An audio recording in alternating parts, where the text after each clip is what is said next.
Boa noite a todos, queridos amigos, queridos irmãos. Estamos hoje em 28 de abril de 2024, Nepelciune,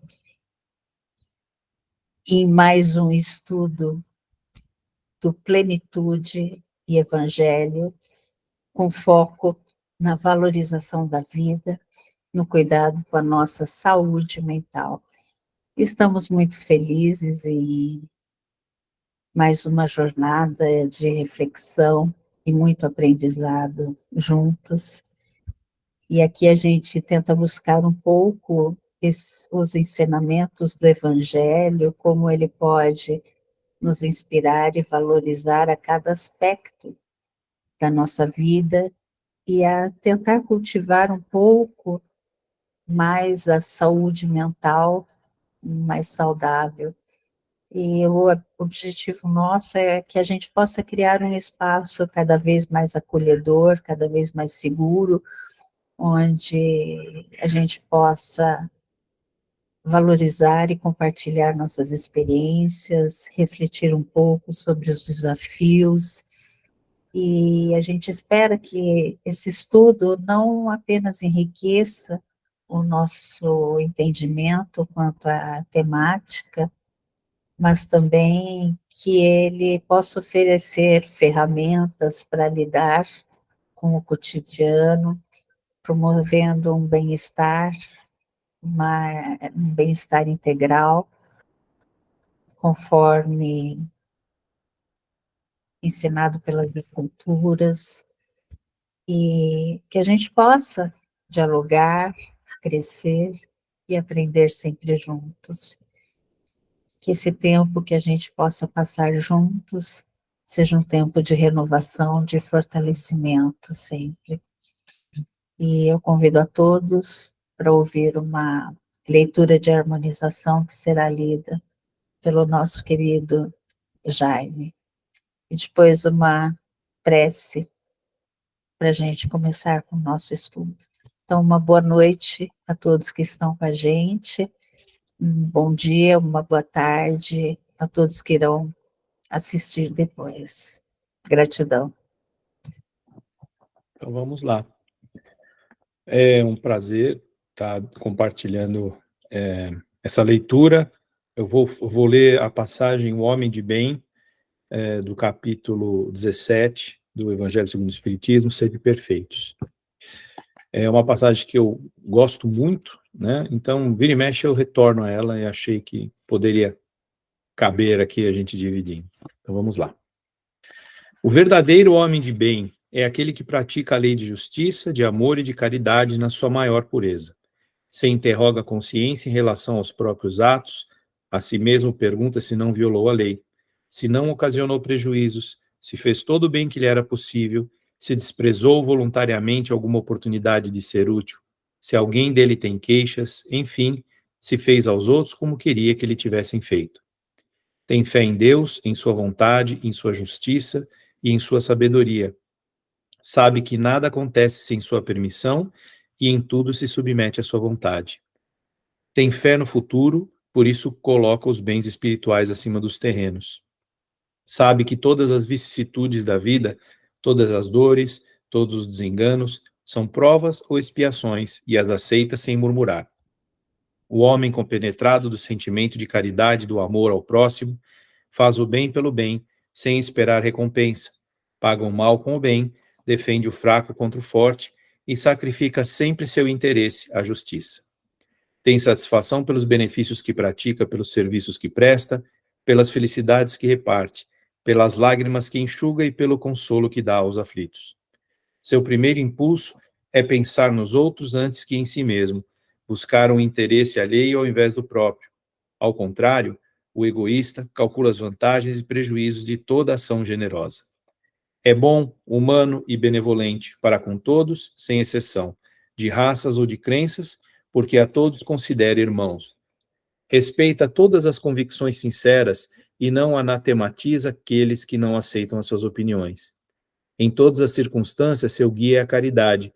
Compenetra-se de que aquele que prejudica os outros com palavras malévolas que fere a susceptibilidade alheia com seu orgulho e seu desdém, que não recua ante da ideia de magoar ou contrariar, ainda que de leve, quando o pode evitar, falta ao dever do amor ao próximo e não merece a clemência do Senhor.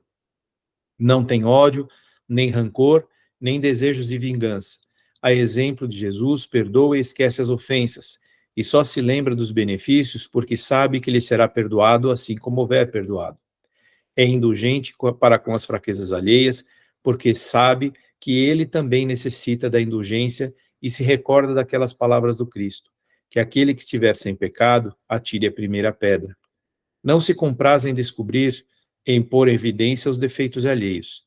Se a necessidade a tanto o obriga, procura sempre o bem que pode atenuar o mal. Estuda suas próprias imperfeições e sem cessar trabalha para as combater. Todos os seus esforços consistem em poder dizer no dia seguinte que há em si algo melhor do que na véspera. Jamais procura valorizar o seu espírito ou o seu talento à custa dos outros. Ao contrário, busca todas as ocasiões para ressaltar aquilo que é mais interessante nos demais. Não se envaidece da sua sorte nem de suas vantagens pessoais, porque sabe que tudo quanto lhe foi dado pode ser retirado. Usa, mas não abusa dos bens concedidos, pois sabe que são um depósito de que deve prestar contas e que o mais nocivo emprego que deles poderia fazer em proveito próprio seria o da satisfação de suas paixões. Se a ordem social colocou homens sob sua dependência, trata-os com bondade e benevolência, pois são seus iguais perante Deus. Usa a sua autoridade para os moralizar e não para os humilhar com seu orgulho, evitando quanto possa tornar mais penosa a sua posição de subalternos. Por mais que o subordinado compreende os deveres de sua posição e procura cumpri-los conscientemente. O homem de bem respeita, enfim, no semelhante, todos os direitos conferidos pela lei da natureza, assim como desejaria que os seus fossem respeitados. Esta não é uma lista completa das qualidades distintivas do homem de bem, mas quem quer que se esforce para obtê-las, está em vias de possuir as demais. Rápido comentário é que, obviamente, nenhum de nós consegue preencher todos os requisitos, mas todos nós estamos a caminho deles. E acho que para mim é um alívio, para mim é muito bom saber que nós estamos nessa direção, porque é isso para mim que me traz paz de espírito, em alinhamento com o que nós vamos falar da saúde mental, né? É você ter essa tranquilidade de saber que você está dando o máximo de você para que você consiga atingir o objetivo colocado. É isso aí. E agora, nesse momento, convido a todos vocês a nos unirmos em coração e pensamento, em sentimento profundo, remetendo sempre à imagem do nosso Divino Mestre Jesus. Senhor, abençoa-nos. Abençoa-nos com tua paz, com teu equilíbrio, com teu amor, com tua serenidade. Prepara nossos corações para recebermos todos esses ensinamentos, de forma que possamos praticá-los em nosso dia a dia e que sejamos também disseminadores desses conhecimentos. Prepara também nossas mentes para que tenhamos o bom raciocínio para operar nas boas escolhas. Que possamos ser, Senhor, através do teu intermédio, sempre boas luzes no caminho de todos aqueles a quem nos confiaste. Que sejamos sempre irmãos de bem.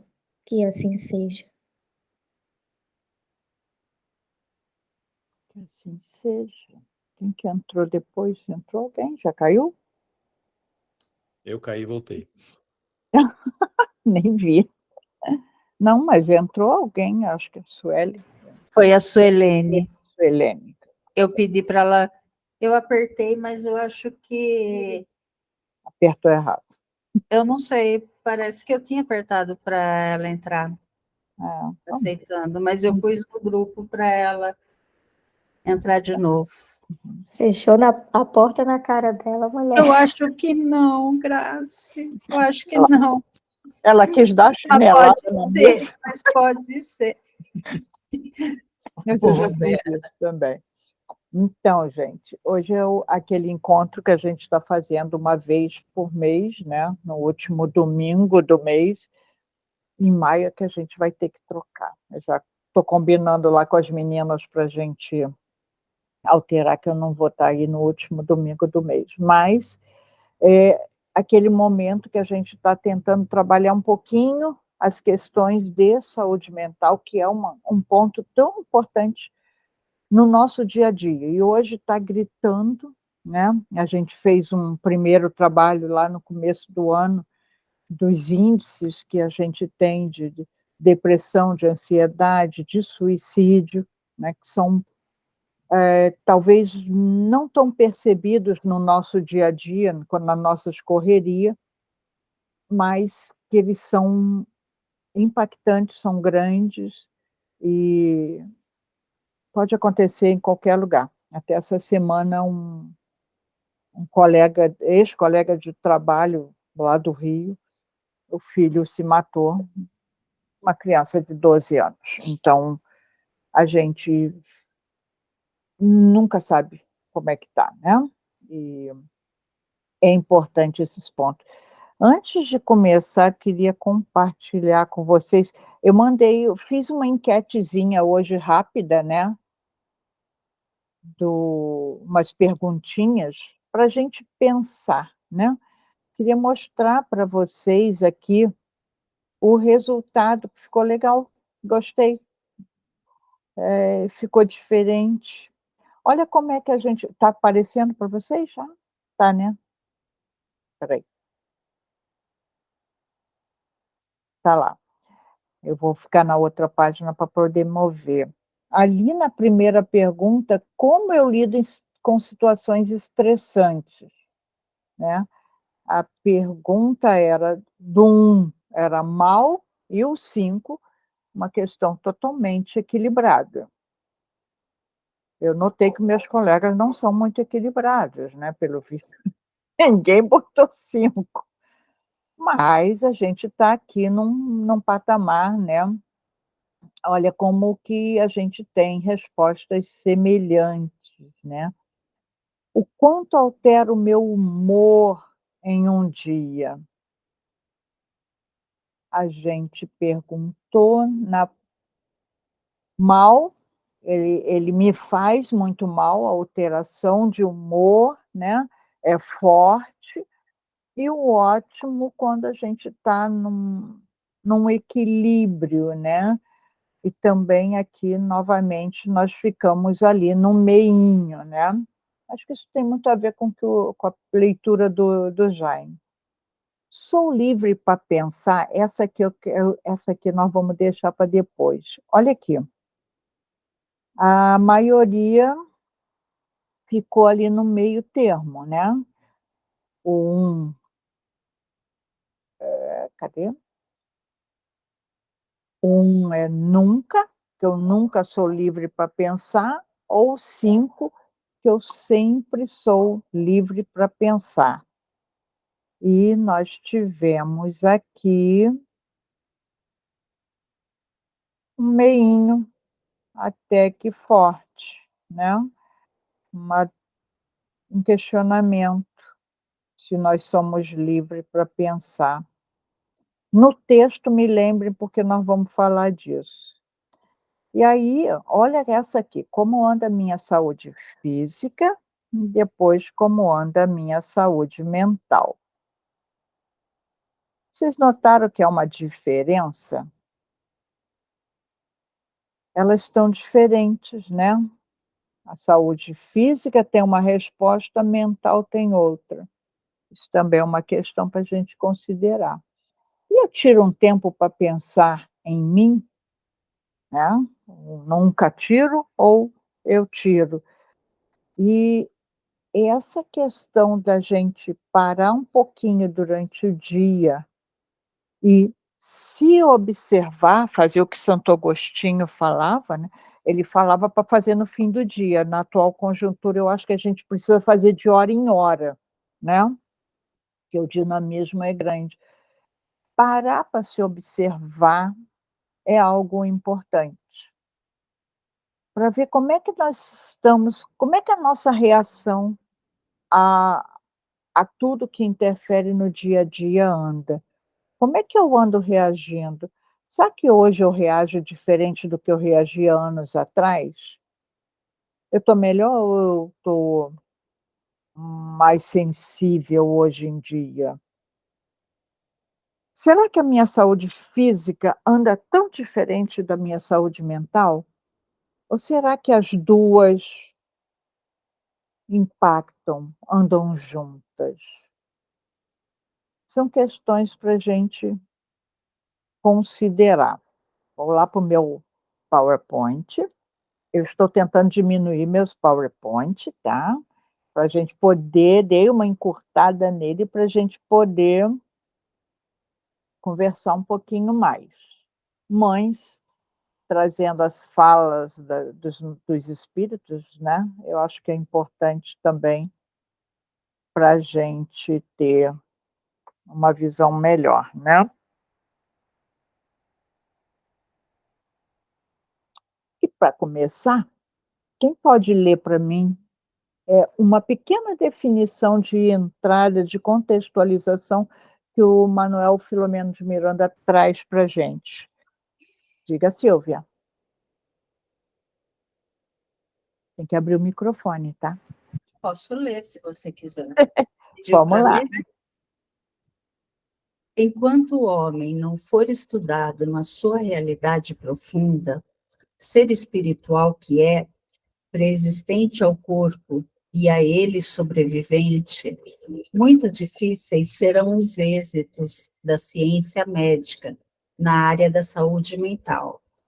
As doenças psíquicas, dentre as quais se destacam pela alta incidência as obsessões, continuarão ainda a perseguir o homem. Manuel Filomeno de Miranda, Temas da Vida e da Morte. Então ele traz, né, se nós observarmos a história da humanidade, né, eu já falei isso, até já comentei isso uma vez, há muitos anos atrás, alguns séculos atrás, uma criança que nascesse sem um braço, sem uma perna, alguma coisa assim, era um produto que saiu com defeito, descarte. E as pessoas eram descartadas. Crianças eram eliminadas porque elas nasceram com uma falha. E a Eliana caiu também? Não entrou? Em Esparta, é. Ele, bom, vamos ver se ela volta. Ah, o ser humano, a criança, ou Eliana, bem-vinda. Boa noite. Boa noite. A visão da sociedade há anos atrás era uma visão de que criança era um ser humano, um homem ou uma mulher em miniatura, não uma criança. Era considerado um adulto, um ser humano, só que pequeno.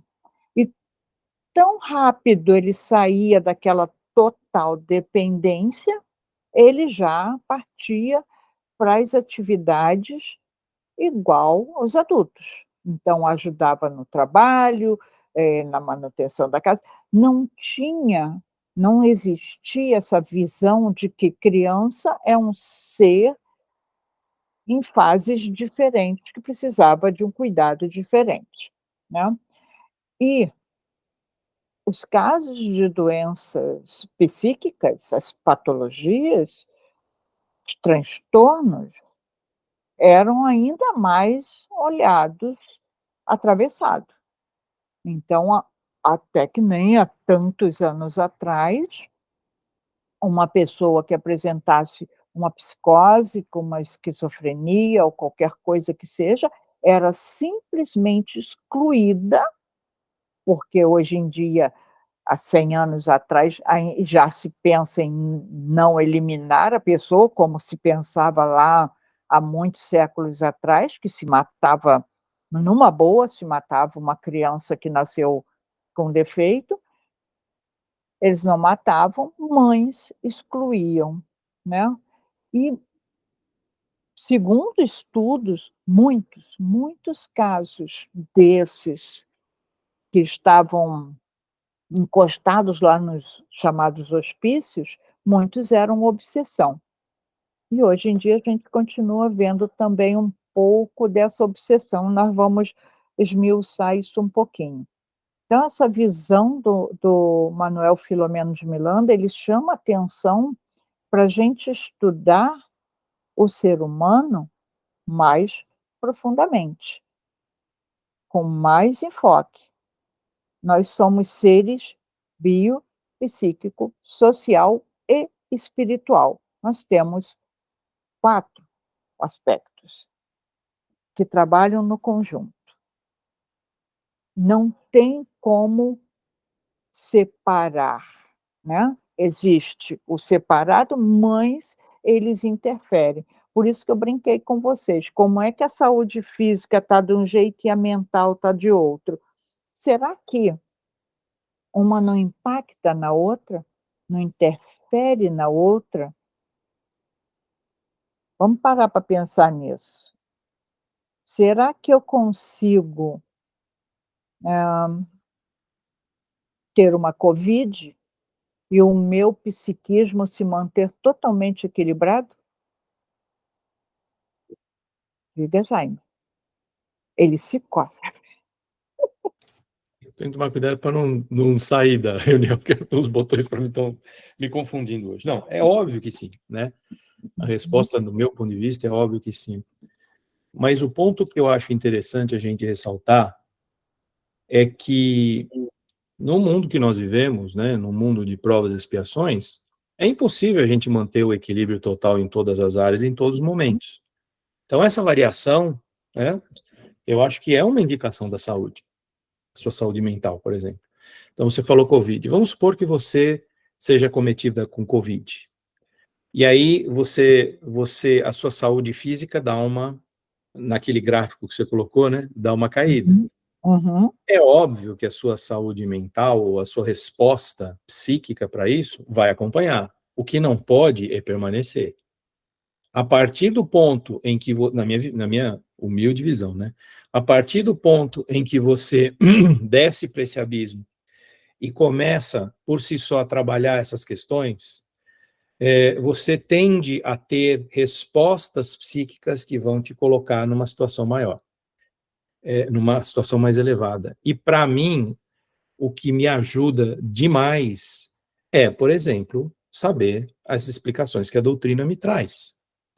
Quando eu me coloco no contexto de saber que, por exemplo, se eu tiver uma doença muito grave, eu não estou sendo punido, eu não vou terminar a minha existência aqui, o materialismo não cabe dentro dessa percepção, que existe um porquê do sofrer, que o porquê do sofrer, muitas vezes, se não todas, reflete minhas escolhas enganadas em outras vidas, ou nesta, refletindo na situação que eu estou, e com esse trabalho eu dou perspectiva para o sofrimento, para a dor, qualquer que seja ela.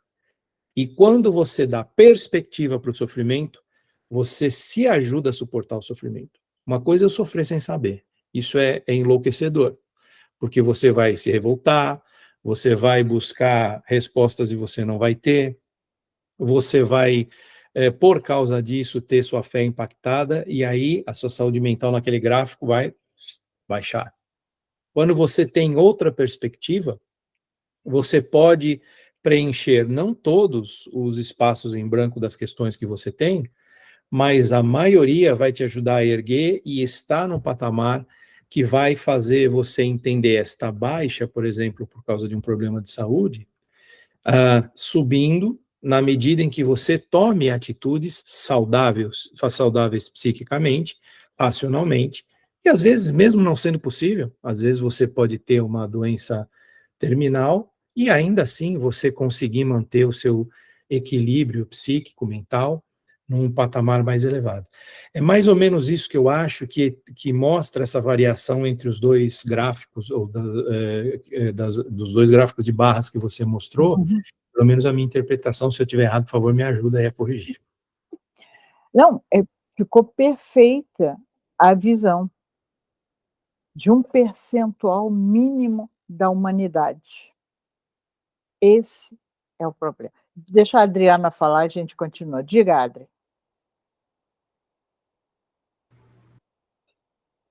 Não, é só uma coisinha, né? Pegando o embalo da fala do Jaime, né? Exatamente porque nós compreendemos, se buscarmos compreender, né? Porque compreendemos, nós vamos ter a aceitação. E tendo a aceitação, nós vamos saber usar para algo que seja sublime, né? Era esse o comentário nosso.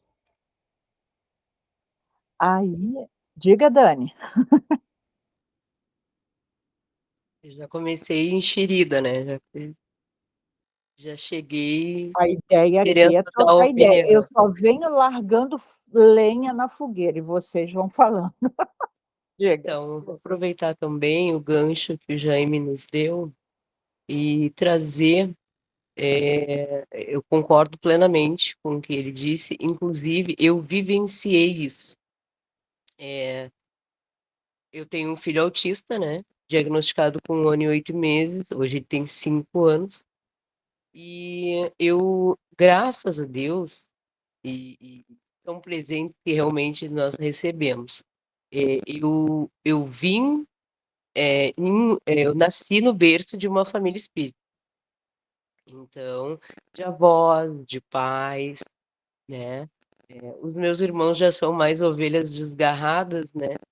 Mas a gente não se cansa de tentar trazer de volta. Enfim, quando eu recebi a notícia do autismo, que foi através de um dos meus irmãos, que é neurocientista, para mim houve uma aceitação imediata e de uma forma muito natural. Porque eu acho que não é à toa que é chamado consolador, né? Então, tem todas as explicações, é uma fé raciocinada. E se a gente mergulha de fato nos estudos, enfim, e busca entender os porquês, a gente sempre tem uma explicação satisfatória e que nos traz essa paz e que nos faz pensar, bom, então, de que forma eu vou fazer daqui para frente, né? Vamos resgatar juntos? Vamos. Por qual caminho nós vamos tomar para isso? Então, eu só queria colocar minha participação dessa forma. Eu vivenciei essa questão e eu sou muito grata por ter sido preparada para receber o Caio nessa outra geração. É isso, gente. Obrigada. Silvia e Grazi. Eu vou também dar, eu acho que alguns de vocês sabem, né? Eu também, nós enfrentamos aqui em casa essa dor e com muita gratidão, né, de uma vivência de uma doença terminal em 19 dias, né, de um câncer com a notícia terminal em 19 dias, do primeiro sintoma, a perda, né, do meu irmão. E quando a gente enfrenta, chega a notícia de um câncer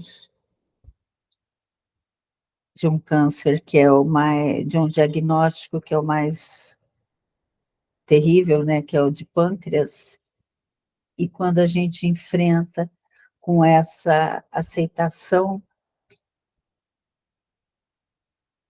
e a gente não, e a gente vê que não houve a dor de ver o corpo em a dor do corpo adoecer, e a aceitação tanto do meu irmão, em 19 dias, né, de ele aceitar a partida E minha mãe também, né?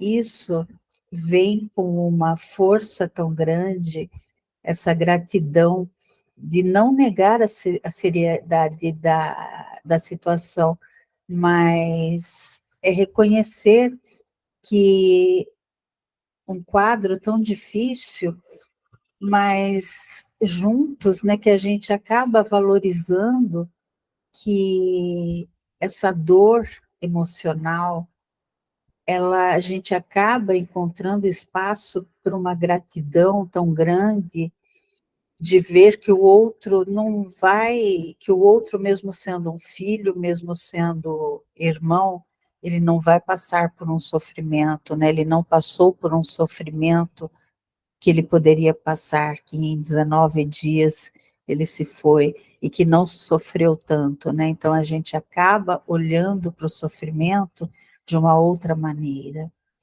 acaba vendo com gratidão que o luto, ele também pode ser uma maneira acalmante, né? Então, você vê que nesses momentos a gente encontra luz, ou no momento, ou quando a gente recebe um filho especial, ou quando um filho vai embora, que eu convivo com uma mãe, assim como Maria perdeu seu filho, eu convivo com uma mãe que perdeu um filho, mas que ao mesmo tempo ela agradece por não ver e por não presenciar o filho em sofrimento. E eu também, a gente vive em agradecimento. É isso.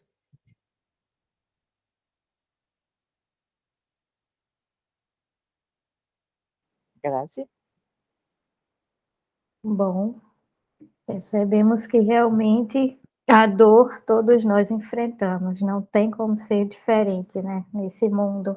Afinal, reencarnamos para esse tipo de aprendizado, como diz a Ivone do Amaral Pereira, a grande educadora, desde que estejamos dispostos, né, a tomá-la dessa forma.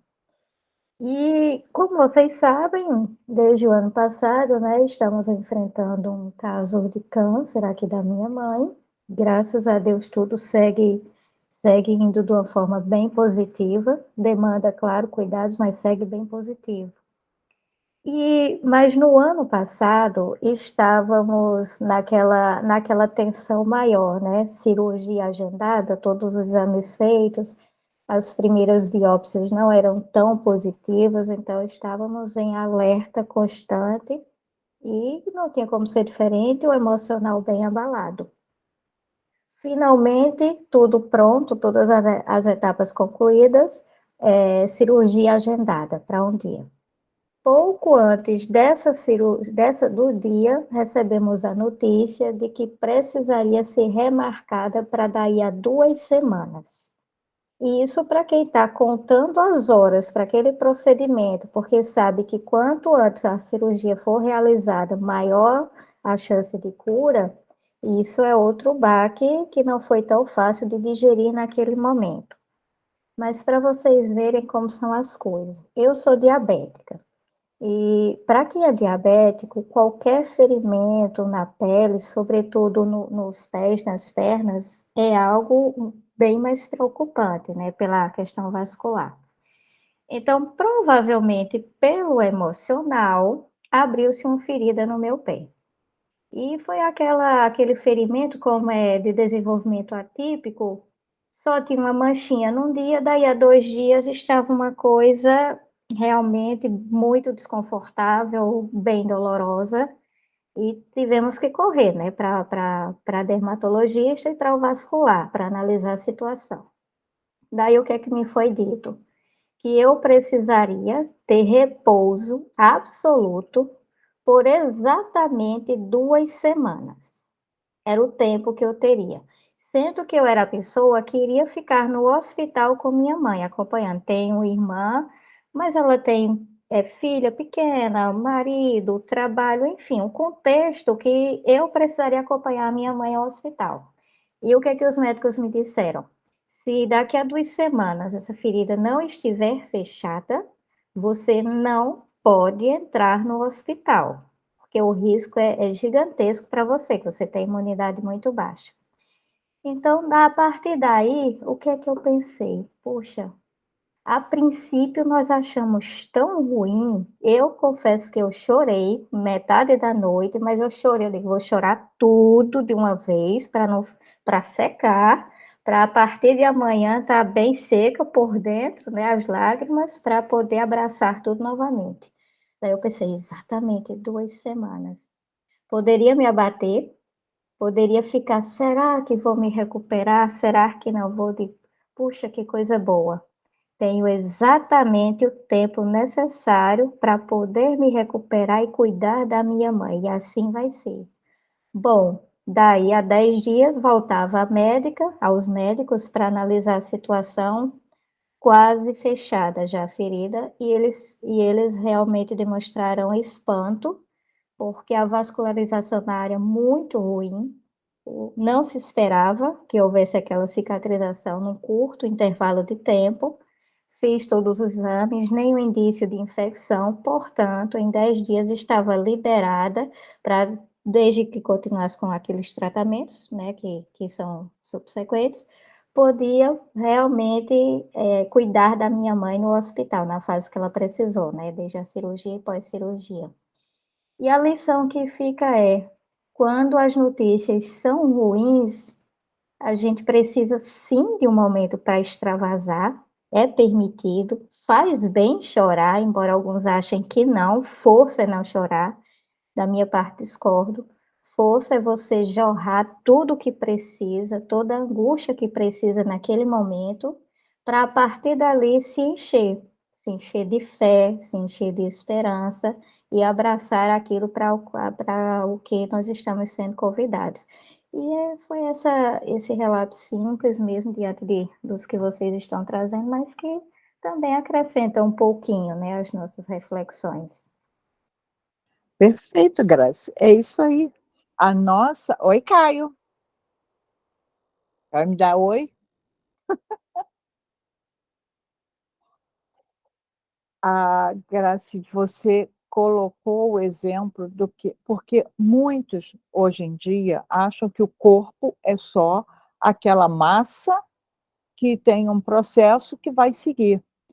Nós estamos vendo aí o exemplo da Graça, da mente interferindo no corpo, como muitas vezes o corpo interfere na mente. Então, há uma simbiose, há um trabalho. Por isso que Manuel Filomeno de Miranda chama atenção para que a gente estude o ser com as suas questões de pré-existência e de sobrevivência após a morte do corpo. Isso faz com que a gente. Aí é o que o Jaime fala, tanto fala. Saber disso nos tranquiliza, nos faz com que nosso pensamento se processe de uma forma mais tranquila. Aí, se a gente pergunta, aquela pergunta, né, o que é saúde? Né?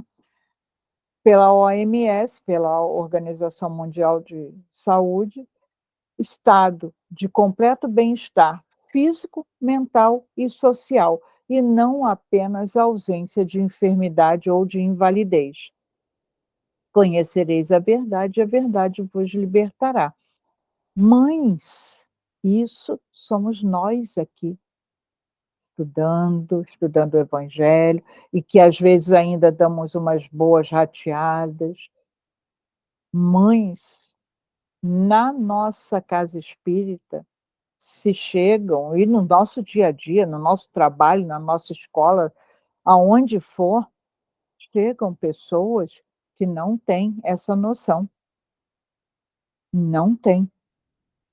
Se desesperam e entram em pânico total, que é o que hoje em dia também leva muitas pessoas ao suicídio. Diga, Eliana.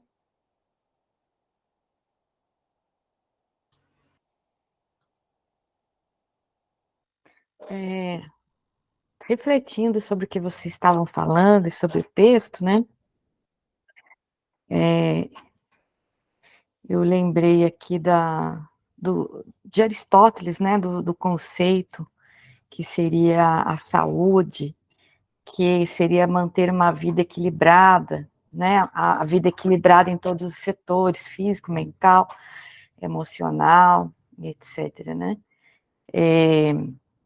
Então, eu pergunto assim, né? Quem de nós estamos saudáveis? Porque se ainda estamos reencarnando, é porque nós ainda temos muito que quitar com as nossas dívidas do passado. E se temos que quitar, é porque nós transgredimos, de alguma forma, as leis divinas. E muitas vezes a gente ainda continua transgredindo essas leis. E quando a gente transgride, nós não estamos em estágio de equilíbrio, seja ele mental, emocional, físico, etc. Então, todos nós estamos aqui necessitando do médico das almas, porque Jesus disse que ele vinha para os doentes e não para os sãos. Então, ele está aqui para auxiliar todos nós. Quem de nós aqui é são, né? Todos nós estamos enfermos, enfermos da mente, enfermos do espírito, das emoções, enfermos do físico, enfermos em vários estágios, né? E eu acho que, eu penso, né, refletindo aqui, que é nesse apequenar-se, né, nos reconhecer falhos, imperfeitos, nos reconhecer inconstantes, nos reconhecer doentes, que vai trazer com que cada vez mais esse médico, que é Jesus, plante em nós o remédio das boas palavras, que vai nascendo boas obras dentro da gente, e através dessa pílula do Evangelho, que vai com microbacilos ali, expandindo dentro do nosso espírito, fazendo com que a gente se mova através de atitudes benéficas, que vão trazendo, então, esse equilíbrio que a gente tanto busca para estarmos saudáveis, e que para isso a gente vai precisar de algumas, acredito que poucas reencarnações. Só para ser feliz no final. Melhor não contar. Deixa quieto, Eliane, deixa quieto. Diga, Grace. Só acrescentando aqui, ainda pegando a fala da Eliana, a importância realmente do reconhecimento, né, de que estamos enfermos em algum nível. Eu lembro que recentemente via uma cuidadora, ela cuidando de uma senhora, a senhora com seus 98 anos, pasmem, mas super fisicamente muito disposta, mas com sinais de demência. E ela estava internada, precisando dos tratamentos básicos, né, já em dias de sair do hospital, mas a cuidadora, numa luta que vocês não fazem ideia para ela tomar essa medicação. E por quê? Porque ela dizia, eu não vou tomar porque eu não estou doente. E por Deus, ela estava internada ali, estava bem melhor, mas quem está internado está com o corpo enfermo, né? Embora em dias de recuperação. E ela não se reconhecia como enferma. E por conta disso, vinha enfermeira e não conseguia, vinha médico e não conseguia fazer com que ela tomasse a medicação, até o momento em que se optou pela medicação injetável, porque ela colocava na boca, se alguém colocasse, ela jogava fora. Não tinha como convencer. E ela era de uma resistência extrema. E ela insistia na tecla: eu não estou doente, se eu não estou doente, eu não tomo remédio, eu nunca tomei remédio na minha vida. Aí ela baixava o histórico: nasci na roça, comia fruta do pé, ela recuperando aquelas memórias, né? Bem gostosas de antigamente, e ela se mantinha naquele padrão emocional e mental de criança, e era aquele comportamento. E fazendo alusão, né, para todas essas nossas falas, quando o médico recorreu mesmo à última instância, que era a medicação injetável, não é mais ou menos o que a espiritualidade superior faz quando chega à medida em que nós nos equivocamos tanto, que fomos tanto contra a lei divina, que chega um momento que é preciso uma medicação mais eficaz, um freio maior, que nem sempre vai depender do nosso livre-arbítrio. Quando atingimos uma medida, chega, é para o teu bem, não é exatamente uma punição, mas é uma grande oportunidade para que você pare um pouco, melhore, e a partir daí, dessa melhora, comece a promover melhoras ainda maiores a partir das suas próprias escolhas, né? Então, era isso que eu tinha para acrescentar. Então, Grazi, quem está doente? O espírito, que demonstra aí já uma rebeldia, tu vê, não aceita. Isso é reflexo do perfil do espírito, e a gente tem tantos exemplos por aí, tantos. Tem piada. O médico manda a pessoa, olha, tu vai fazer caminhada, tu vai tomar esse remédio para poder curar a cirrose. Aí o cara continua com a doença e meses depois o médico, mas vem cá, mas tu parou de beber? Não, tu me falou para tomar o remédio, não para parar de beber. Então, se a gente continua tendo esses comportamentos que aí são oriundos do egoísmo, do orgulho, da vaidade, essa é a verdadeira doença nossa dos espíritos, né? Se nós formos dar uma olhadinha no desenvolvimento humano, né, o ser humano nasce, o corpo totalmente dependente do outro, né? E há algo inato que faz o ser ir evoluindo. Claro, com todos os estímulos que a gente já hoje em dia sabe que deve dar uma criança para que ela vá evoluindo. Dentro das condições ditas normais, o bebê tem um caminhar evolutivo que se estuda e eles são similares pelas fases, né? Se eu colocar uma criança, de alguma forma, num ambiente totalmente isolado, sem estímulo visual, sem estímulo tátil, sem contato com outro ser humano, como essa criança vai crescer? E aí entra uma questão que aí a gente trabalha muito na evangelização. Os primeiros 7 anos são muito importantes em todos os aspectos. Mesmo que eu só considere o físico, a estimulação precisa ser adequada para que essa criança cresça saudável, para que essa criança desenvolva e se torne um adulto saudável.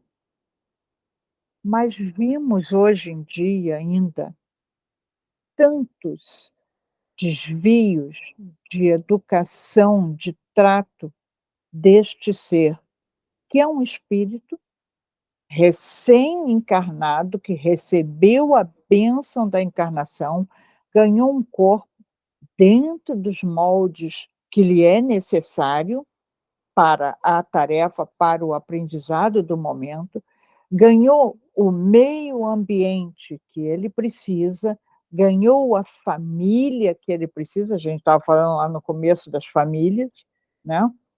Todos nós estamos no lugar certo, no momento certo.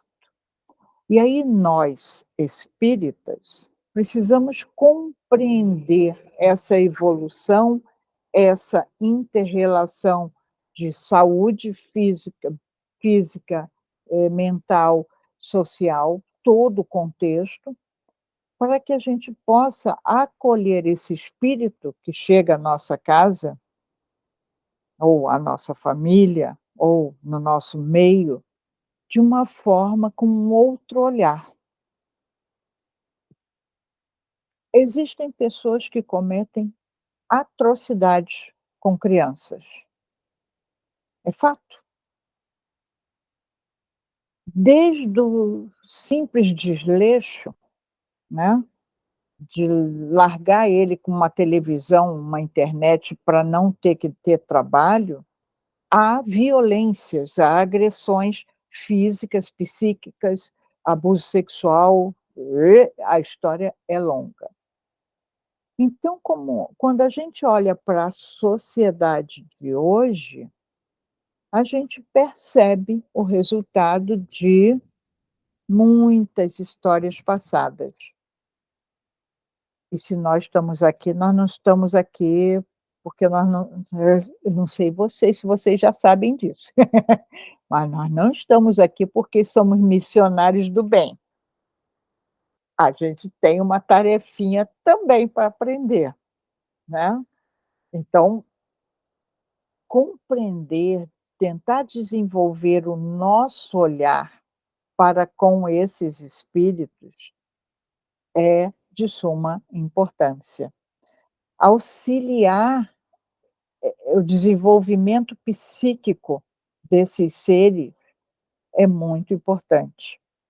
A própria ciência, ela fala que o desenvolvimento do sistema nervoso do ser humano, ele só está concluído por volta dos 7 anos de idade, né. Então, nessa dimensão de desenvolvimento humano, chamado intelectual ou mental, né, que a gente precisa compreender. Ele está apto, lá pelos 7 anos, a compreender e ter uma visão de mundo. Que visão de mundo nós queremos que as pessoas tenham? Se o meu Oi, Caio. Se o meu trato com o outro é de uma forma, de uma certa ins de indiferença ou violência, como que ser, que adulto eu quero encontrar no futuro? Aí eu paro para pensar, eu ainda nessa encarnação não vou estar assim o bam-bam-bam. Se eu tiver boazinha, eu volto para esse planeta. Que sociedade eu quero encontrar na volta? Uma sociedade consciente, uma sociedade de seres humanos com pensamento crítico, fraterno. Então nós temos participação nessa construção da humanidade do futuro. Tem um livro, o Jaime, você ia gostar desse aqui, é bem bom. Contribuições de Joana de Ângeles para análise dos transtornos mentais. Só que é assim, né, é gordinho, mas é muito bom. Lá ela traz um texto, né, que ela diz: o perispírito, quer dizer, o compilador do livro traz falas dela, né. O perispírito descrito por ela, Joana, como arquivo extracerebral de extrema complexidade, traz em si a memória dos nossos atos, pensamentos e até mesmo aspirações da atualidade e de existências transatas, conduzindo-nos para a automática corrigenda de toda e qualquer discordância com as leis inscritas em nós mesmos, que a Eliana estava falando. Os meus atos, os meus pensamentos, as minhas escolhas, a minha postura de encarnações e encarnações passadas entra num automatismo que gera o meu presente. E as de hoje geram a do meu futuro. As vicissitudes da vida têm, pois, uma causa e, visto que Deus é justo, essa causa há de ser justa, está lá em Kardec. Então, quando nós olhamos para a sociedade e percebemos situações, bom, aqui, não sei se vocês souberam, aqui em Porto Alegre, ontem, foi de sexta para sábado, teve um incêndio numa pousada que acolhe pessoas com vulnerabilidade, não sei o quê, não sei o quê. Foram 10 pessoas ali que morreram. Ainda tem um monte no hospital, né? Não se sabe ainda se esse número altera. Mas já eram pessoas em situação crítica. Aí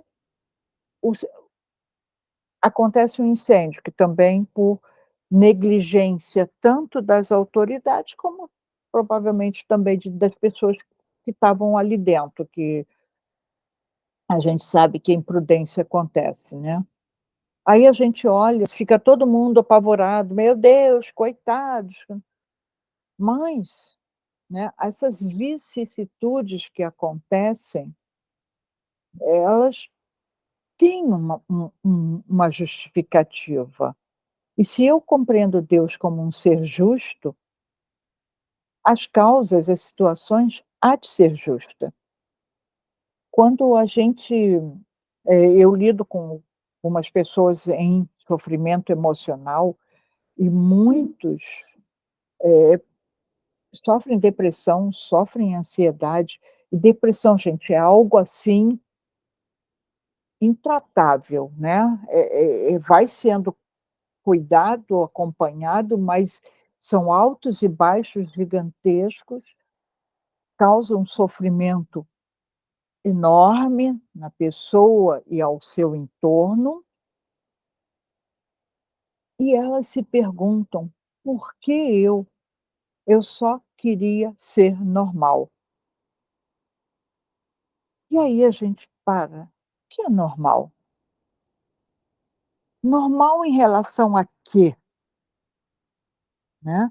E aí são as pessoas que não têm essa visão de que vocês tudo colocaram bem bonitinho. A gente tem uma visão, mas nem todos têm essa percepção, não conseguem perceber Deus, apesar de falar com Deus, apesar de orar, pedir a Deus para me curar. Mas ainda há uma dificuldade de compreensão. Diga, Jaime.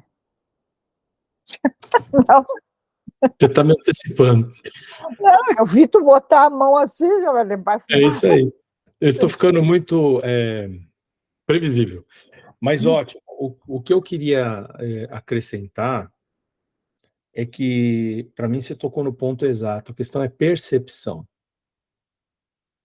Todos têm o acesso à verdade que nos é cabível igual, se ela é verdade. Uhum. Ela não é mutável para um para outro, né? Eu tenho perspectivas diferentes dela. Mas veja, faz parte do aprendizado do espírito aprender a perceber o amor da forma como deve ser, a dor da forma como deve ser, a evolução da forma como deve ser. E nós somos por volta de 8 bilhões de almas, mais umas 24 espíritos em todo o sistema deste planeta de provas e expiações, em estágios diferentes. Nós somos únicos. Então é óbvio que a gente vai encontrar conflitos e bem colocado nessa questão que você colocou, o que é ser normal, né? A definição da curva normal, né?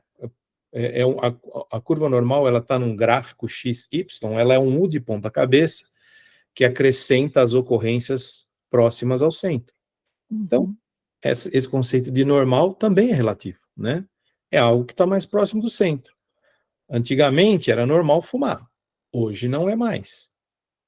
Então, essas coisas mudam e a nossa percepção muda. Só que quando a gente investe na percepção para conquistas do espírito, a nossa percepção muda e se eleva. Então, é como se você estivesse subindo uma montanha onde você consegue visualizar uma paisagem sob uma forma mais ampla, mais holística.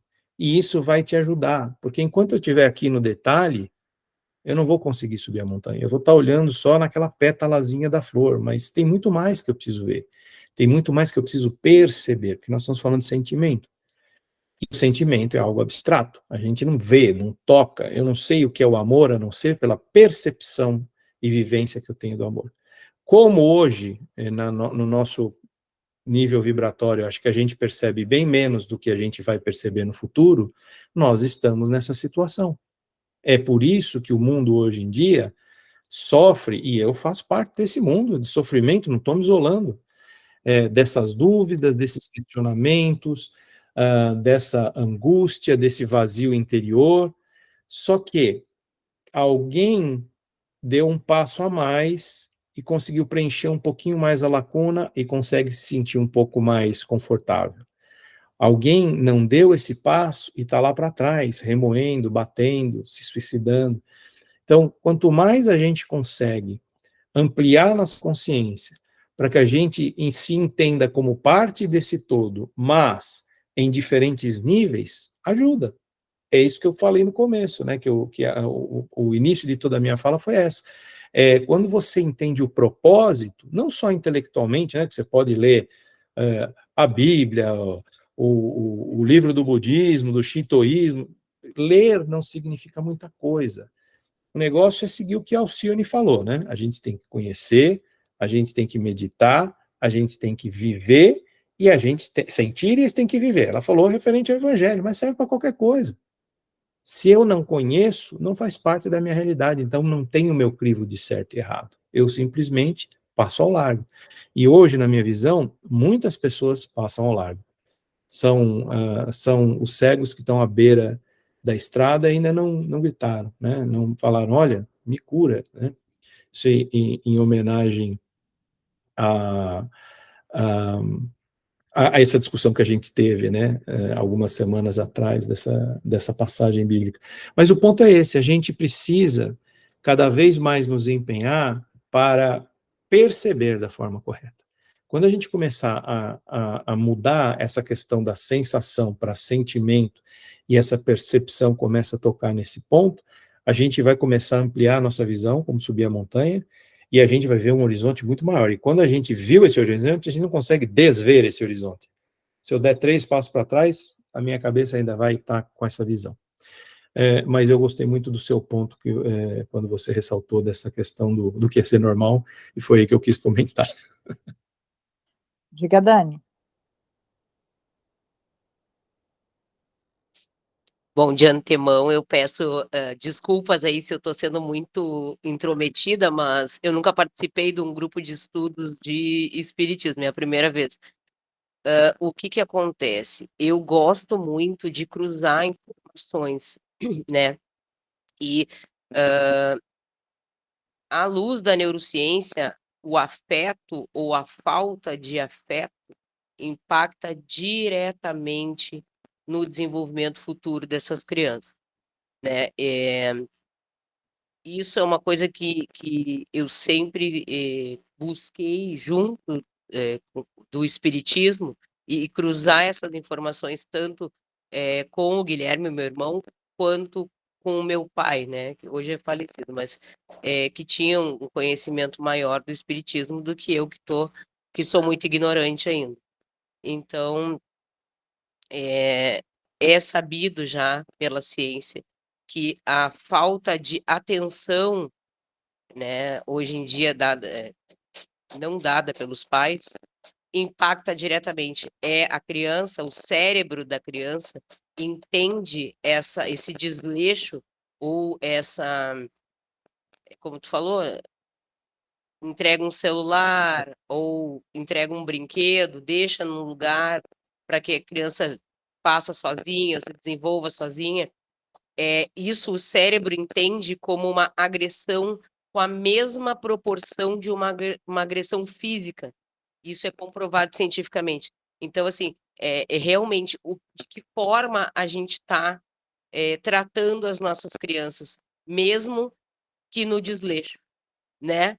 Então, assim, isso é importante porque são essas crianças que futuramente a gente vai estar se perguntando por que esse suicídio aconteceu, por que esse adolescente tomou essa decisão tão drástica, né? E tem histórico. Infelizmente, todo irmão suicida tem um histórico, seja de agressão física, verbal, ou falta de atenção da família, ou seja lá qual for. o seu histórico triste, sempre tem. A gente pode buscar isso, que é corriqueiro, né? Mas era essa a minha colaboração nesse momento. Eu costumo dizer que é o caso das pessoas que buscam apoio emocional, elas falam, falam, falam, roda, e o ponto principal é sempre o mesmo: família. Então, como é que nós estamos podendo colaborar? Eu vou dar uma corridinha só aqui para a gente tentar fechar, né? Desde a cultura olímpica grega, passando pelo hedonismo e chegando ao culto desesperado da imagem, que traduz os dias pós-modernos, há de se convir que, embora a sobrevivência do corpo seja de importância inquestionável, muitas vezes perde-se o sentido existencial para tal, pois o homem aturde-se entre os prazeres e o poder. Ó, o meu computador está com problema no R, tá? O poder e a desesperada fuga das dores, perdendo o derradeiro mapa para a plenitude. É quando se perder e quando se perde o sentido da vida, as mazelas tornam-se mais evidentes. São pessoas que cometem crimes assustadores. Debochar do meu computador. Ele está com problema, assim. Mas quando há essa perda de sentido, que geralmente é causada por falta de afeto, gente, escuta de verdade faz uma mega diferença nas pessoas. Muita diferença. Hoje em dia a gente não escuta. A gente ouve e passa batido. Hoje em dia a gente não olha nos olhos. Hoje em dia a gente quer ficar no virtual para poder fechar a janela, a, a sala, a imagem. Não sou só eu. Eu não vou ser feliz se a humanidade estiver perdida, porque eu faço parte da humanidade, estou inserida nela. Na visão espírita, o organismo é excelente máquina constituída por equipamentos delicados que são comandados pelo espírito, através do cérebro, um laboratório de gigantescas possibilidades, sempre suscetível de autodesarranjar-se ou autorrecompor-se, conforme as vibrações emitidas pela mente, ou seja, pelo espírito. As nossas vibrações impactam no nosso cérebro. Gente, o nosso cérebro tem a capacidade da plasticidade. Ele acha caminho. Se houver um acidente, houver um ferimento no cérebro, por um lado, ele busca construir caminhos. Nós nos adaptamos, mas nós precisamos ter esse conhecimento, essa confiança na imortalidade da nossa vida, para poder se sentir seguro e sair construindo um novo caminho. A nossa mente é co-criadora, preservando ou torpedeando as células da organização física, tanto quanto delicados equipamentos psíquicos. A saúde, desse modo, além de decorrer dos compromissos kármicos em pauta, resulta das ondas mentais elaboradas e mantidas. Então, nosso pensamento, por isso que se fala hoje tanto na meditação, na oração, a própria medicina já está compreendendo a importância disso. Aqui, né, no Conceição, no hospital que a gente tem aqui em Porto Alegre, eles têm uma compreensão do alcance que a religiosidade, a espiritualidade faz nos pacientes. Então, o que eles fazem? Eles chamaram tudo que é religião que tivesse interesse de fazer trabalho lá dentro. Porque uma pessoa internada, ela não consegue ir à sua religião, né? Alguns têm lá seus livros, mas brasileiro não é chegado num livro, né? Então, o que que eles faziam? Proporcionaram um espaço que as religiões viessem oferecer esse momento de espiritualidade, seja qual for a religião, para os seus pacientes que quisessem, como suporte para a melhoria, para a cura, para o restabelecimento do corpo físico. É possível, é possível a gente educar nossa mente, a gente ter um contato superior, elevado, para que a gente vá restabelecendo, reequilibrando, reorganizando também a nossa constituição física. E aí tem o espírito Locardari, que diz que quando Cristo disse: "Bem-aventurados os aflitos, porque deles é o reino dos céus", não se referia aos sofredores em geral, porque todos que estão nesse mundo sofrem. Já dizia nosso amigo Jaime, que estejam eles num trono ou na miséria, mas poucos sofrem bem. Poucos compreendem que somente as provas bem suportadas podem conduzir ao reino de Deus. Então, naqueles momentos que nós temos tarefas um pouco mais árduas, causa sofrimento, sim, causa dor, né? Eu passei 2 anos e meio cuidando da minha mãe acamada aqui, eu revezava comigo mesma, era 24 horas, ou sei lá quantas horas. É um baita de um exercício. É um mega de um exercício. Aproveitar não é fácil, mas é muito interessante quando a gente consegue aproveitar esse momento, porque é uma fase, ela passa. Tudo passa, tudo. A dor do corpo físico, o problema financeiro, ou o que seja, passa. Mas nós podemos aproveitar, tirar desse momento algo que nos auxilie. Adri, você está aí? A Adri caiu, né? Ela caiu. Uhum. Alguém vai fazer a peça no lugar dela. Posso fazer, se alguém quiser. Se alguém quiser fazer, eu posso fazer. Tem um textinho que eu gostei muito dele, e eu queria trazer ele só para a gente fechar, né, positivamente.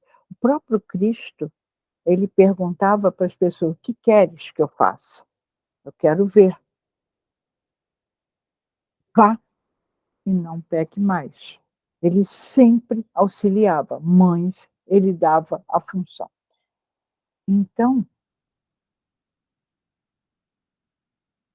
Joana diz assim: tudo na vida são desafios às resistências. O envelhecimento e a morte são fenômenos inevitáveis no cosmos biológico e no universo. Os batimentos cardíacos são desafios à resistência do músculo que os experimenta. Os peristálticos são testes constantes com as fibras que o sofrem. A circulação do sangue é quesito essencial para a irrigação das células. A respiração constitui fator básico, sem o qual a vida perece. Tudo isso e muito mais na área dos automatismos fisiológicos a interferir nos da natureza psicológica. No progresso, a evolução é inevitável. A felicidade é o ponto final. Não cabe a um homem retroceder na luta, senão para reabastecer-se de forças e prosseguir nos embates. O crescimento de qualquer ideal é resultado dos estágios inferiores vencidos, das etapas superadas, célula a célula. O universo se renova e prossegue, molécula a molécula. Facilidade é perda de estímulo com prejuízo para a ação. Toda a vida do mestre foi um suceder incessante de desafios. Ele não aceitou carregar o fardo do mundo em caráter de redenção dos outros, mas ensinou cada um a conduzir o seu próprio compromisso em paz de consciência. Enfrenta os desafios da tua vida serenamente. Não aguardes comodidades que não mereces. Realiza a tua marcha indômito, preservando os teus valores íntimos, aumentando-os na ação diária. Quem teme a escuridão perde-se na noite.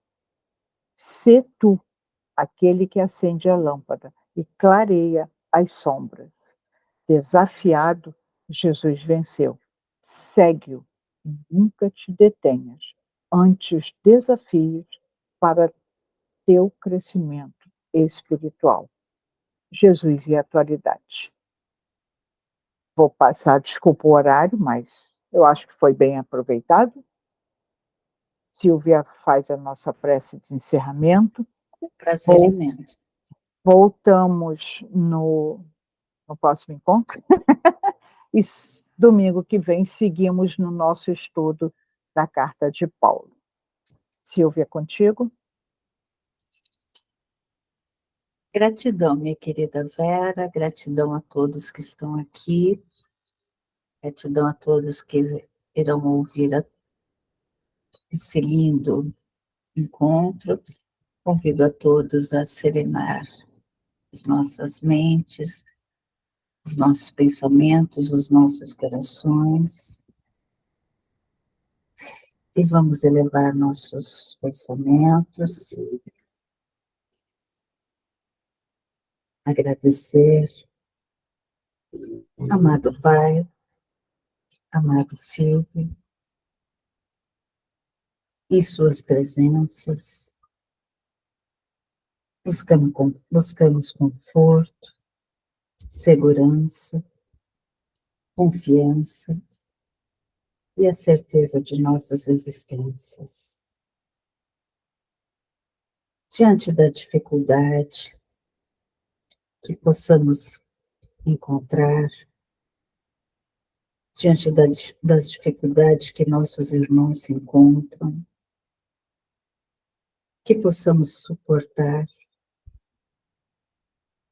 com gratidão cada sofrimento e dor, permitindo momentos de paz, momentos de serenidade,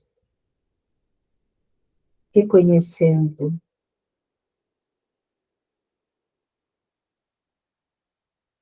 em cada gesto o seu amor,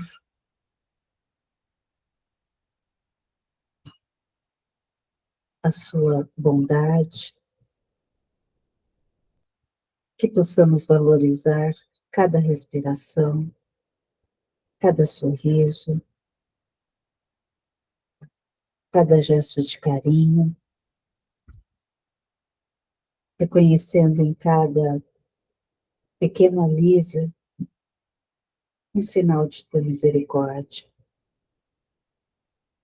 Abençoa-nos, Pai, para que possamos cada vez mais cuidar de nós, para que possamos cuidar do outro. Abençoe-nos hoje e sempre, que possamos ter uma ótima semana. Abençoe nossos familiares, nossos amigos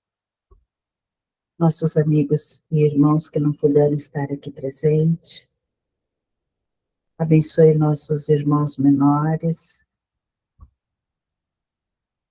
que possamos estar aqui reunidos no próximo domingo, com muita saúde, boa disposição e alegria. Permita-nos encerrar esse estudo, que assim seja, graças a Deus. Graças a Deus. Que assim seja. Uma boa semana para todos nós. Ana, meus queridos, Com Deus. fiquem com Jesus e muita paz. Que Deus nos abençoe.